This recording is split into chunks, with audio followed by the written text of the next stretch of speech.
On a question. Thank you, Speaker. My question is for the Premier.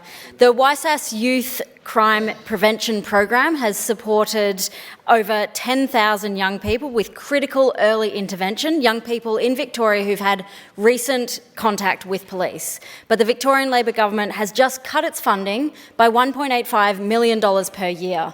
This funding cut will mean that 330 young people every year will be denied access to an effective program that can turn them away from crime and towards a better future.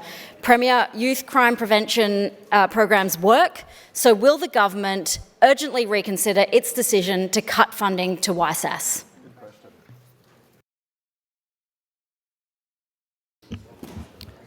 Premier.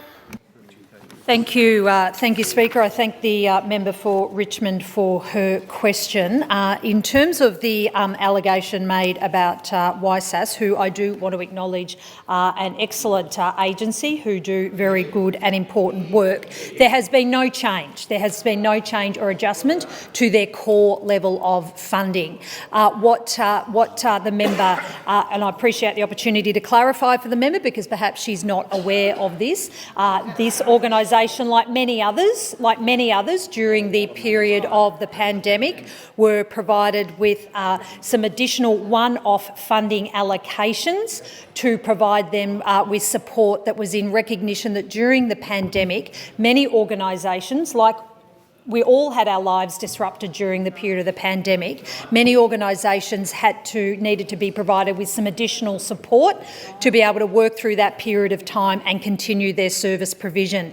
It is this one-off funding that has now come to a conclusion, but I do want to re-emphasise for the member for Richmond, there has been no change to YSAS core funding. In terms of the broader observations that the member for Richmond made around investments in crime prevention, we absolutely have a strong focus on crime prevention, whether it's through the work that's done every single day with Victoria Police and their targeted and dedicated youth police officers who work with groups, young people across our community, the work that is done in the youth justice portfolio that is providing dedicated support to support young people who are at risk or who may already be engaged in at-risk behaviour, but also too, one of the other key areas in supporting and preventing youth crime is to make sure young kids get a good education. And that is why initiatives like Free Kinder, Free TAFE and of course the school saving bonus is about making sure that young people can remain engaged and connected with school opportunities, whether they be in the education, in the formal schooling system, but also too, we know in the TAFE sector they can provide some really important pathways for young people to go and have a rewarding career. That will be also continue to be the focus of our work in this youth crime prevention area. Member for Richmond on a supplementary question. I thank the Premier for her response, but the pandemic cannot be used here as an excuse. This funding was a result of years of advocacy and increased need, and that need has only increased even more post-pandemic. It also comes as Labor is increasing police funding by 8% as it drags its feet on raising the age of criminal responsibility to keep kids out of jail where they don't belong, and funneling over $30 million into a new ankle bracelet monitoring program for kids. It's almost like the Victorian government is letting the police lobby write its policies instead of listening to First Nations communities and human rights experts. Why is Labor increasing funding to policing and incarcerating children instead of keeping them out of prisons in the first place?